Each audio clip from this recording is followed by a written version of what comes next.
July 1944, Normandy, the Cotentin Peninsula. Somewhere west of Saint-Lô, a German sniper is lying behind a hedgerow, and he has been there since before dawn. His Carabiner 98K, fitted with a ZF-41 telescopic sight, rests on a folded square of canvas to keep the dust out of the action. He is patient. He is invisible. And in about 90 seconds, he is going to be dead, killed by a method his instructors never warned him about and never understood. Keep that in mind as we go, because here's the question I want you to answer in the comments before the video tells you. This man fires exactly one shot from cover and never exposes himself again. So how did the Americans find him? Drop your theory below. I promise the real answer is stranger than whatever you're about to guess. The hedgerow at his back is 6 feet of compacted earth, ancient roots, blackthorn, and bramble. From where he lies, the bocage looks like a perfect defensive system. That's because it is. He's been told the Americans cannot crack it, and for 6 weeks the American advance has been politely agreeing with him. Yards a day, sometimes feet, sometimes nothing at all. He's been trained in the doctrine every German marksman learns. Fire one shot, wait, confirm the kill, then move. Always move. Never fire from the same position twice. A sniper who stays put is a sniper who dies. The manuals could not be more blunt about it. The single most important rule of survival is movement after firing. Everything else is detail. Mid-morning, an American becomes visible at the edge of the next field. A radioman by the look of him, the long whip antenna, the way he leans forward as he talks into the handset. The sniper takes his time. The wind is almost nothing. The range is 200 meters. He breathes out. He fires once. The radioman drops. And now, by every rule his instructors hammered into him, the sniper should already be moving. His work is done. Time to fold the canvas, slip back through the bocage, find a new hide 200 meters to the left. The Americans will respond. They always respond.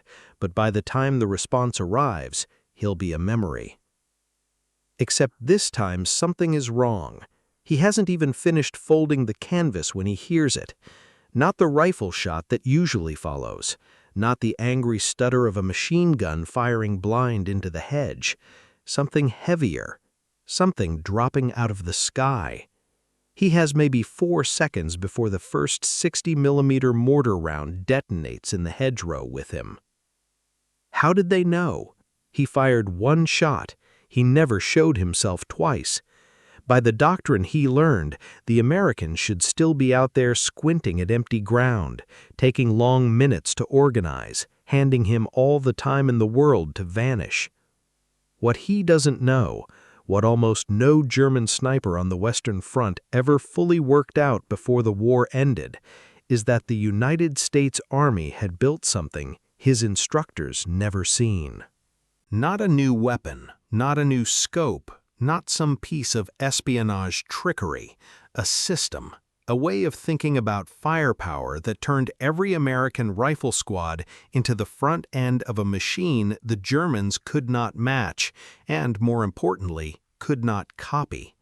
This video is about that machine, about why German prisoners taken in Normandy, the Hurtgen Forest, and the Bulge kept circling back to the same complaint under interrogation, about why captured sniper logbooks from the Western Front got thinner as the campaign wore, and about a question that genuinely haunted survivors of the German sniper program for decades. How did the Americans find us so fast, when by every rule of our craft we should have been untouchable? The answer is not the one the Germans were looking for, and that, more than anything else, is why they could never solve it. Okay, So to understand what happened in that Normandy hedgerow, we have to back up a few years and meet a soldier who was, by 1944, one of the most intensively trained marksmen on any battlefield in the war. Now, here's where I have to correct a story you've probably heard before. Maybe you even believe it. The popular version goes that the Germans nursed an unbroken sniper tradition all the way from the trenches of the First World War. The truth is messier and honestly more interesting.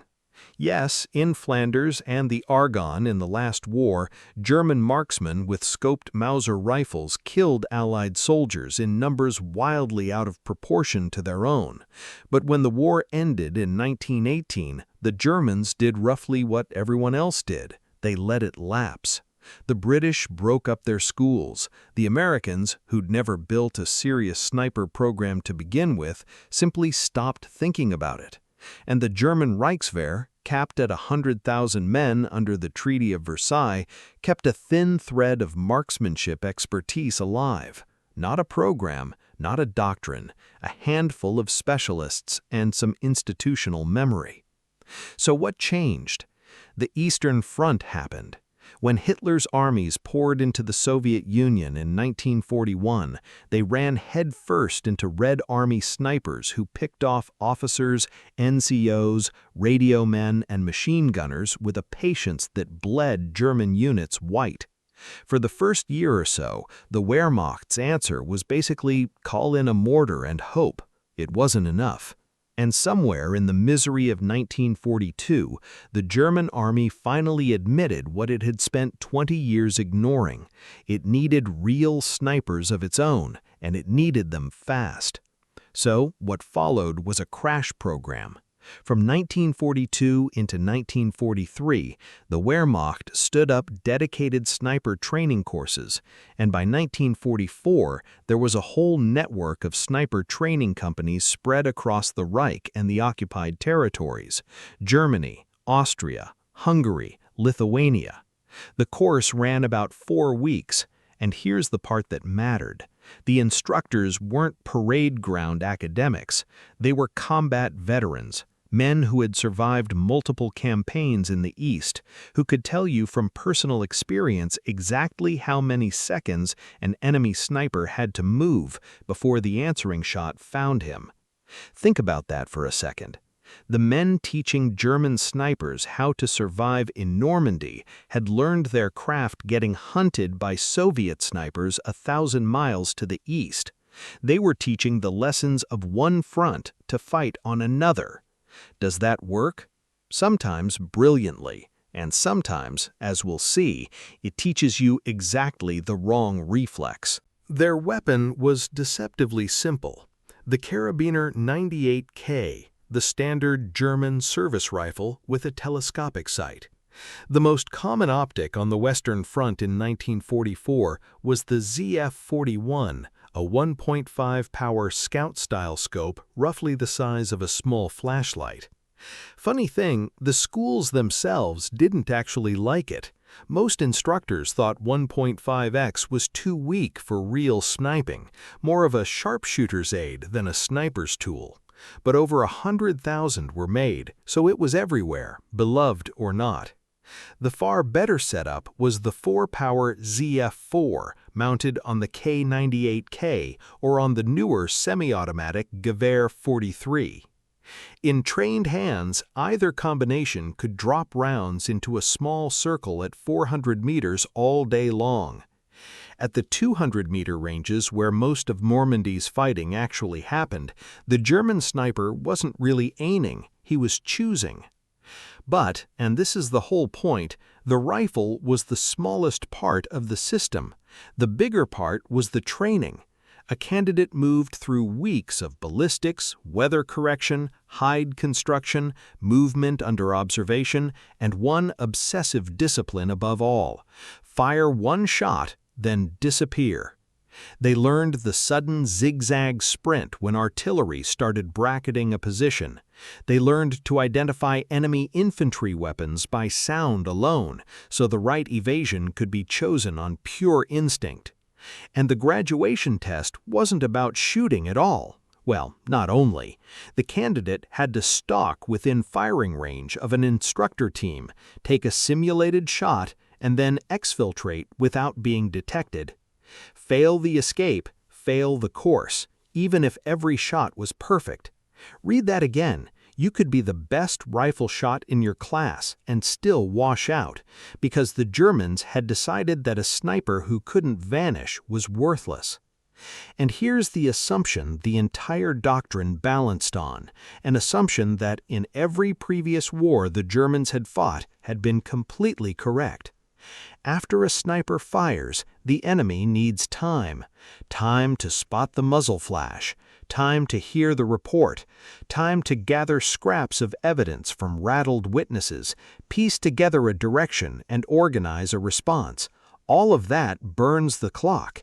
Even a sharp Soviet rifle company needed tens of seconds, often whole minutes, to put effective fire back on a sniper's position, and by the time it landed, the German was already crawling away through dead ground, smiling. In the East, against the Red Army, through 3 years of brutal fighting, this worked. It worked spectacularly. Instructors told their students, with hard evidence to back it up, that a sniper who followed the doctrine had a better survival rate than just about any other frontline soldier in the army. And you know what? They were right. As a statement about the war the Germans had been fighting up to June 1944, it was completely, demonstrably true. Then the Americans came ashore, and the math broke. The first weeks in Normandy were a slaughterhouse for the American infantry. The bocage was terrain that might as well have been designed in a lab to favor the defender. Every field was ringed by a hedge, every hedge was a fortress, every fortress could hide a machine gun, a mortar team, an anti-tank gun, and a sniper. American casualty rates in those weeks were the worst the Army suffered in the entire war. Some companies lost half their men advancing less than 1,000 yards in a single day. And a brutal share of those losses came from snipers. They targeted officers, picked out by their map cases, their hand gestures, their habit of standing at the front of a column. Radiomen, marked by their antennas. Medics, who despite the Red Cross brassard were hunted as eagerly as anyone, because killing a medic shatters the morale of an entire squad. Forward observers, given away by their binoculars. Anyone, in short, whose death would do damage far out of proportion to a single bullet. By mid-July, after weeks of this, the American command had a genuine crisis on its hands. The casualty reports climbing up to General Bradley's headquarters kept featuring one phrase in the analysis more than any other: sniper fire, sniper fire, sniper fire. The bocage was devouring the infantry, and a huge portion of the bocage's appetite was being fed by men who fired a single shot and disappeared. The Americans needed an answer. What they found was not the answer the Germans expected, and not the answer most of the post-war histories bothered to describe. It was something stranger, something that grew out of an organizational habit the Americans had developed for a completely different reason. A habit so deeply baked into how American infantry fought that the men using it didn't even think of it as a counter-sniper trick. To them, it was just how you did the job. And the moment that ordinary habit got turned on the German sniper, the rules of his profession changed in a way nobody had warned him about. And here's the irony. In July 1944, the United States Army had snipers of its own. They just weren't famous, weren't numerous, and in those early Normandy weeks weren't doing much damage to the Germans at all. The standard American sniper rifle was the M1903A4, a scoped version of the Springfield bolt-action that had been the Army's main weapon back in the First World War. The A4 carried a Weaver 330C commercial scope, redesignated M73B1 by the military, sitting on Redfield Junior mounts. Magnification? 2.5 power, a simple crosshair reticle. To put that in perspective, the optic on America's dedicated sniper rifle was weaker than the throwaway 4-power scope the Germans bolted onto their semi-autos. If you're keeping score at home, the Germans were outgunned, outscoped, and out-trained in the one specialty we're talking about. So how on earth did the Americans end up winning the sniper war in the hedgerows? That's where the machine comes in. The M1903A4 was not hardened for serious military use. The rifles got no special accuracy work, no bedding, no improved trigger, nothing. Production cost ran about $64 apiece. Roughly 28,000 were built, all by Remington Arms, with the line shutting down in the summer of 1944. The hard truth is that America had walked into the war with no real sniper rifle and no sniper training program. None. As troops started seeing combat, the requests came flooding back to the War Department. We need both, and we need them now. The M1903A4 was rushed out to plug the hole. A counter-sniper course was grinding through its early curriculum at the Fort Benning Infantry School across 1943 and 1944, but it was short, the graduates were few, and the doctrine was still being figured out as they went. Some divisions sent men through it, plenty didn't bother. The Marines in the Pacific had a richer sniper culture, built on the long-range shooting traditions of Camp Perry and the national match competitions. But the Pacific was a different war, and the Marines weren't in the bocage. So picture it. An American infantry company in Normandy runs into a German sniper. What's the response? Almost never a lone American sniper hunting back. The trained counter-sniper, if the company even had one, was usually somewhere else, attached to another unit, asleep, eating, or already dead, which left the company with options that were, let's be honest, not exactly elegant. Hose down the suspected hedgerow with machine gun fire, push riflemen forward to fix the position, or wait for the sniper to fire again and try to triangulate by sound and bearing. Quick question for you before I tell you how those worked out. If you were the company commander, which one are you picking? Hold that thought, because here's the punchline. None of them worked well against a competent German doing his job. The machine gun was guessing, the rifleman moving up just fed the casualty list, and the waiting failed for the simplest reason imaginable. The German wasn't sticking around long enough to be triangulated. He fired once and he was gone, exactly like he'd been trained. And there was something else quietly making everything worse. Post-war studies landed on a number that still stops people cold. As much as 3/4 of American casualties in Normandy came not from rifles or machine guns, but from shell fire, and a huge share of that was mortars. The British and Canadian figures were right there with it, around 70%. The Germans had turned the combination of mortars, machine guns, and snipers into a kind of grim assembly line. Their Granatwerfer 34, their standard infantry mortar, threw a nearly 8-pound bomb out to about 1,300 yards of effective range, and the German crews were frighteningly good with it. Once an American attack stalled or got pinned, pre-registered mortar fire came down like rain. The sniper fixed the company in place, the mortars killed it. So by late June and into July, American infantry officers in Normandy were arriving at an ugly realization. The straight-up duel, American infantry versus German sniper, was a fight the Americans were going to lose more often than they won. They needed something else entirely. They needed a way to turn the few seconds after the German fired into a kill zone he couldn't crawl out of. And here's where the story turns, because the Americans, almost without thinking about it, already had the tool. They just hadn't built it for this. They hadn't designed it to hunt snipers. They designed it for something completely different. But it was sitting in every infantry battalion in the army, and the moment officers in Normandy started pointing it at the German sharpshooter, the entire war against him tilted. The Tootle wasn't a rifle, it wasn't a scope, it was a system of communication and fire control that the German army simply did not have, had never built, and could not have copied in the time it had left. And it carried the dullest, most bureaucratic name you can imagine, the Field Direction Center, the FDC. It had been dreamed up before the war by a handful of obscure officers at the Field Artillery School in Fort Sill, Oklahoma, and honestly, obscure is generous. Carlos Brewer, the school's director of gunnery in the early 1930s, and the instructors under him threw out the old way of massing fire by pointing at terrain features and replaced it with something new, a firing chart.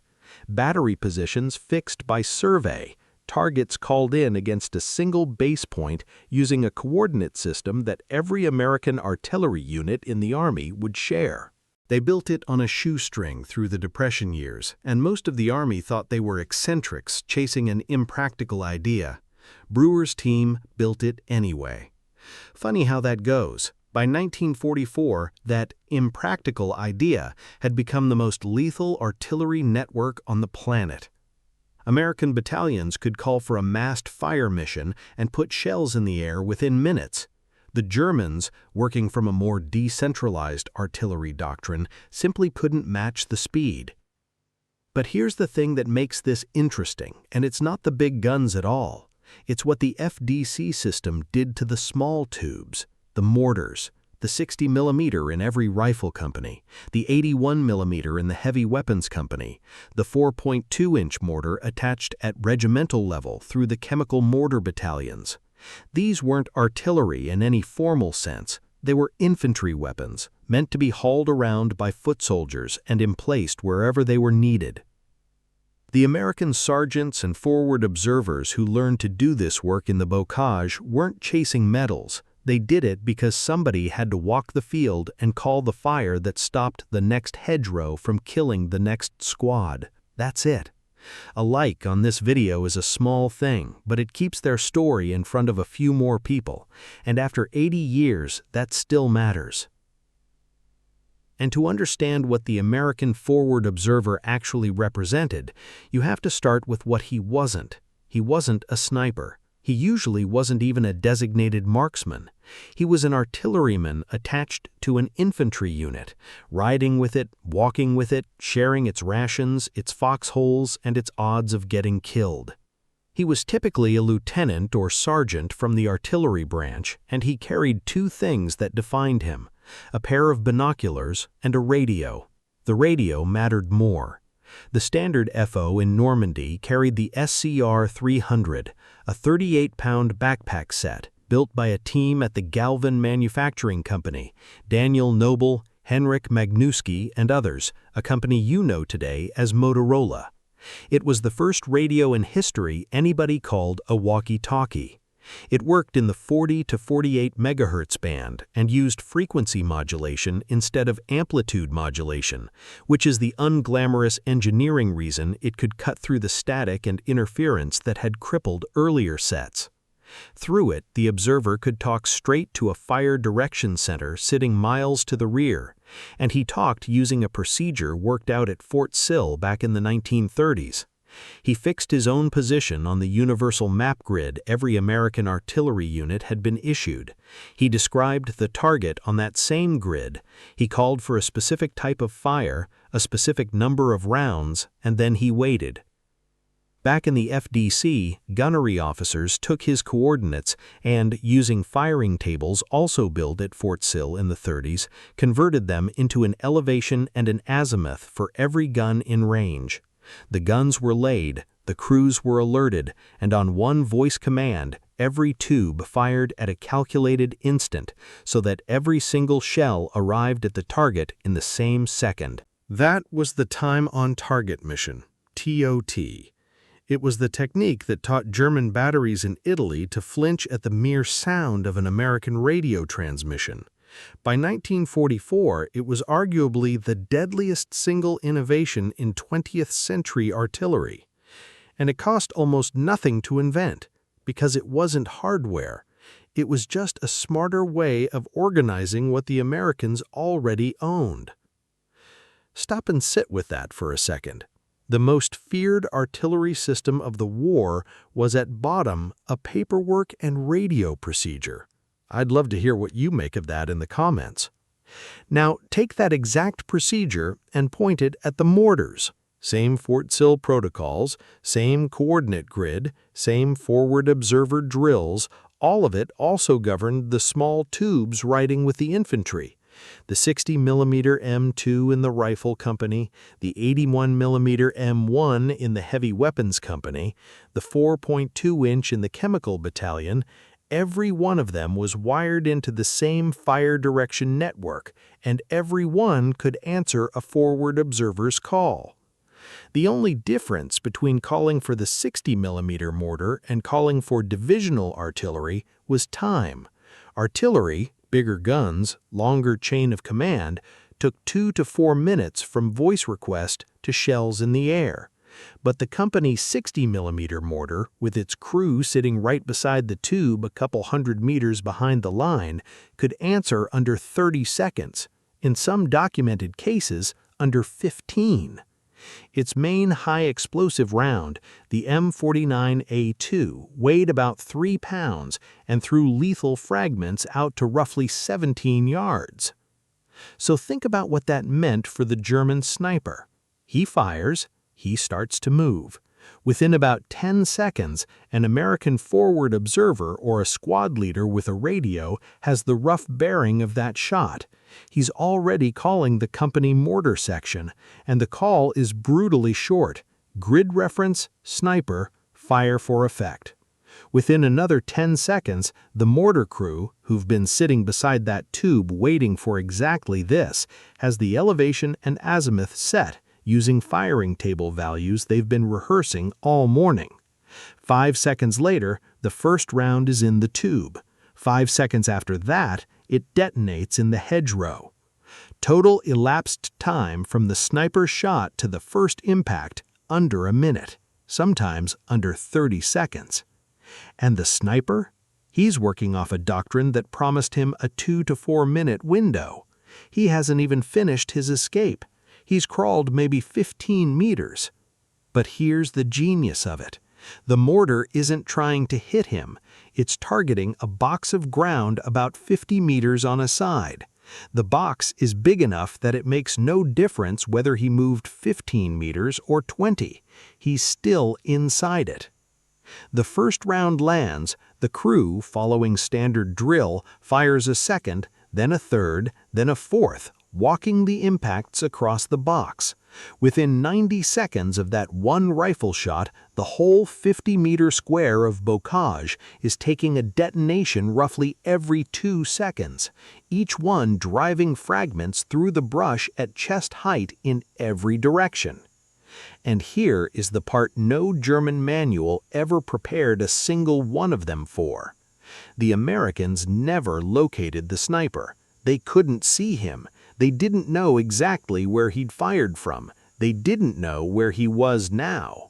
They only know the bearing the shot came from and roughly how far, and that's enough, because they were never trying to put a single bullet through his head. They're trying to put high explosive onto a 50-meter square, and dropping steel on a 50-meter square is exactly what an American company mortar section can do in under a minute. See the difference in the two mindsets? German doctrine is built on the assumption that the enemy will first try to locate the sniper, then respond. The American approach, which honestly isn't a counter-sniper doctrine at all, but a general fire support doctrine that got pointed at sniper hunting almost by accident, skips that step entirely. It doesn't ask, "Where is the sniper?" It asks a different question. What patch of ground could he possibly be in? And then it fills that patch with steel until the question stops mattering. The same pattern turned up in the Pacific. In one account, a Marine mortar observer on Okinawa described a friendly sniper team joining him on a ridge, and every time those snipers fired, they had to sprint because the Japanese would drop a mortar pattern right onto the spot they just left. Same mechanism. The Japanese, at least in some units, had stumbled onto the area suppression answer too. The difference is that the Americans had baked it into doctrine and wired it across an entire army. For the German on the Western Front, this carried a consequence that was both specific and genuinely terrifying. The German doctrine he'd trained on, the one that insisted move after firing, didn't actually save him anymore. It just changed the shape of his death. Stay put, he died in the first barrage that landed on his hedgerow. Move, he died in the second one, the one the Americans walked across his likely escape route. And by the time he'd worked out which mistake killed him, he was usually well past working anything out. But area suppression on that scale needed something underneath it, something the Americans had built and no one else had, something the Germans literally could not wrap their heads around because the organizational pieces didn't exist in their own army to compare it to. In the late summer of 1944, officers at the German Army High Command sat down with a set of documents that should have changed how they fought the rest of the war in the West. They were translations, prepared by German military intelligence from captured American field manuals, describing the Fire Direction Center system in full. The coordinate grids, the firing cable conventions, the role of the forward observer, the radio protocols, all of it laid out step by step. And the German officers reading it struggled to believe what was in front of them. The conclusion they kept circling back to was that a system this centralized simply couldn't be working the way the manuals claimed. Field manuals describe the ideal, they reasoned. Real combat is chaos. No army actually runs a centralized procedure like this under fire. The Americans must be doing something else, something the documents were hiding. They weren't. The documents were accurate. The Americans were, in fact, doing exactly what their manuals said they were doing. And the reason German intelligence couldn't accept that is the deepest layer of this whole story. The German army was built organizationally on a principle the Germans themselves named Auftragstaktik, mission tactics or mission command. A senior officer hands down the objective. The junior officer figures out how to get there. It rewarded initiative, flexibility, the ability to seize a local opening before anyone above you even knew it existed. It's the doctrine that produced the lightning campaigns of 1939 and 1940 and the staggering Soviet collapses of 1941. In a lot of ways, it was a brilliant doctrine. And it had one weakness that turned fatal in the bocage and on the long road to the Rhine. Auftragstaktik was, at its core, a doctrine of decentralized command. It worked by handing every commander, right down to the platoon leader, broad authority to use whatever assets he had on hand. But that's the catch, whatever he had on hand. If a platoon commander's firepower was limited to what his platoon physically carried, then that was his firepower, full stop. His machine guns, his mortars, his riflemen. Want artillery? Call up the chain and wait your turn. Now, to be fair and accurate, the Germans absolutely had forward observers of their own, and German artillery was competent and dangerous. So the gap wasn't that the Germans had nobody calling fire. The gap was architectural. There was no German equivalent of an American forward observer who with one radio could reach every gun in range, not just his own battalions, not just his divisions, but corps and army artillery too, all reachable through the FDC network, with priorities sorted out by the FDC in real time, sometimes in seconds. Quick gut check before we go on. Would you have believed those captured manuals if you were sitting at that German desk? Honestly, I'm not sure I would have either. Drop your answer below. I'm curious where people land on this one. Because this wasn't a system the Germans could just copy in 1944, even once they'd read the blueprint. They didn't have the radio abundance. They didn't have the universal firing tables that let any battery engage any target on a few minutes' notice. They didn't have the training pipeline cranking out thousands of forward observers who all shared one doctrine and one map grid. And above all, they didn't have the cultural willingness to centralize fire control to that degree, because from an Auftragstaktik worldview, that was precisely the wrong way to fight. It stripped initiative from the local commander. It turned the front line into a bureaucratic process. And here's the brutal irony. In Normandy and beyond, the German army discovered that this bureaucratic process was faster than initiative could ever be. Sit with the symmetry of it. The German sniper alone in the Norman hedgerow was the smallest possible expression of Auftragstaktik. One man, one rifle, one mission. The purest form of decentralized lethality. And he was being killed by the most centralized fire control system any army had ever built. Two opposite philosophies of war met in the Norman fields, and the older one lost, not because the Americans were braver, not because they were better shots, they demonstrably weren't in the sniper specialty, and not because of some technological miracle. The Americans won because they'd spent 15 years on a shoestring budget building an organizational machine that tied every gun in the theater to every forward observer through one shared procedure. Brewer's people at Fort Sill in the 1930s built it. The hedgerow in 1944 is where the bill came due for the Germans. If your father, grandfather, or uncle served in any of the American divisions that fought through the Bocage, the Hurtgen, or the Bulge, I'd be honored to read their story in the comments. What unit were they in?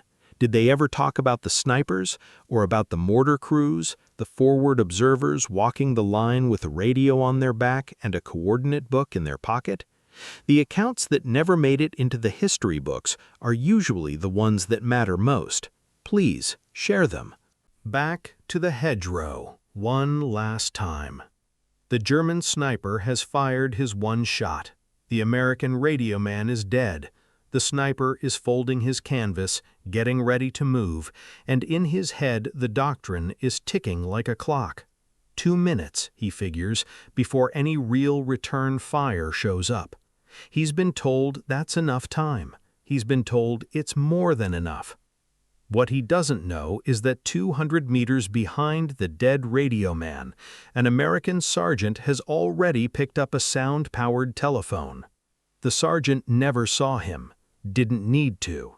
He saw the radioman drop, he heard the crack of the rifle from the hedge to his front, and he had the bearing. He didn't stop to investigate. He didn't send men forward to flush the position. He picked up the phone, called the company's 60mm mortar section, and gave them a 6-digit GRUD reference and one word: sniper. And that mortar crew, sitting in a shallow pit 50 meters behind the command post, has been waiting for this call all morning. They'd been registering targets along the company front since the night before. Their tube is already laid on a pre-planned reference point covering that exact stretch of bocage. No calculating a firing solution from scratch. They're already aimed within 50 meters of where they need to be. They adjust. They drop the round. The first shell is in the air before the German has crawled 10 meters. From here, the arithmetic is merciless. The mortar fires 4 rounds in roughly 8 seconds. Each one throws lethal fragments out to about 17 yards. The 4 impacts blanket a rectangle around 50 meters long and 15 wide. In the seconds since the first detonation, the sniper has maybe crawled another 5 meters. He's still inside the rectangle.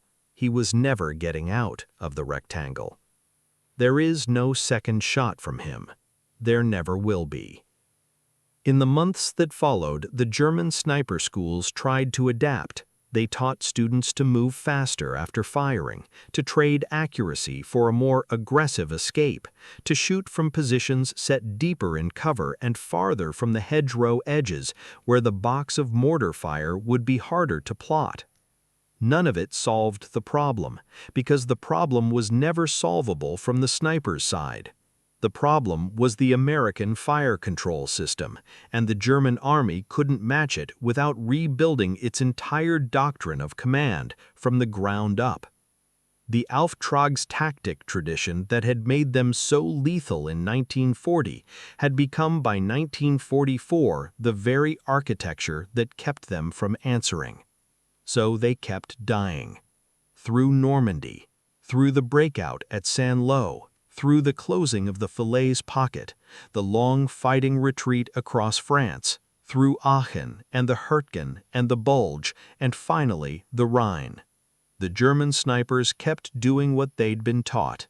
The Americans kept doing what they'd been taught, and the casualty tables kept running in one direction.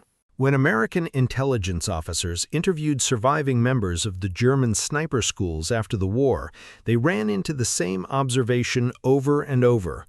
The American counter-sniper response had been inexplicable.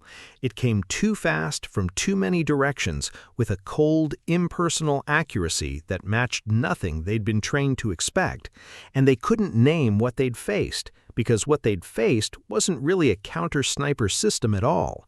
It was a fire support architecture. The dead snipers were a byproduct of a machine built to do something far larger. So here's the final verdict. The Germans weren't beaten by some hidden American technology. There was no secret weapon, no special sensor. What killed the German sniper wasn't a thing, it was a procedure. The procedure of the American Fire Direction Center, scaled down from heavy artillery to the company mortar and distributed across every rifle squad in Europe by way of a radio and a field telephone. The Germans couldn't understand it because they were hunting for the wrong kind of answer. They were looking for a piece of equipment they could capture, take apart, and copy. There wasn't one. The American advantage was organizational, the willingness to hand every frontline sergeant the power to call down fire from a system he didn't personally control. It was a cultural decision made by a few obscure officers at a field artillery school in Oklahoma during the Depression. The front line should be wired to the rear, and the rear should answer in seconds. The German sniper of 1944 was one of the most carefully trained marksmen any army fielded in the entire war, and he was the product of a program the Germans had rebuilt at speed under the lash of the Eastern Front in just a few brutal years. His weapon was excellent, his training was excellent, his doctrine in every previous war the Germans had fought was sound. And he was beaten by something so unglamorous that no post-war history ever gave it a famous name. He was beaten by a clipboard, a map grid, a sound-powered telephone, and a mortar crew who knew what to do with a 6-digit number. The men who built that machine never became famous, the artillery officers of Brewer's generation at Fort Sill, the forward observers in the bocage with their 38-pound radios and their coordinate books, the mortar crews in their shallow pits who could put 4 rounds into a 50-meter rectangle in under a minute, working from a phoned-in grid reference and a single whispered word. No heroic biographies, no famous portraits, not even a distinctive uniform, just men with radios and maps and the discipline to follow a procedure under fire. But they, more than any single rifleman, sniper, or tanker, are the reason the German sniper's doctrine went obsolete in the West. They're the reason those captured logbooks from France kept getting thinner as the campaign wore on. And they're the reason the question that haunted the survivors, "How did the Americans find me before my second shot?" was the wrong question all along. The Americans never found him. They suppressed an area he happened to be standing in. And that distinction, that one quiet distinction, was the whole difference between his life and his death. If this gave you something to chew on, hit the like button. It genuinely helps the channel reach the people who care about getting the history right, not just the parts that made it into the textbooks. And subscribe if you want the next chapter, because there are a lot more of these stories where the famous version and the true version aren't the same thing. The men who built the fire direction system deserve to be understood, not just remembered as names on a casualty list. War, in the end, runs on mathematics, but the men who fought it were never numbers. They had names. So tell me one in the comments, a name worth remembering, and let's keep it alive a little longer.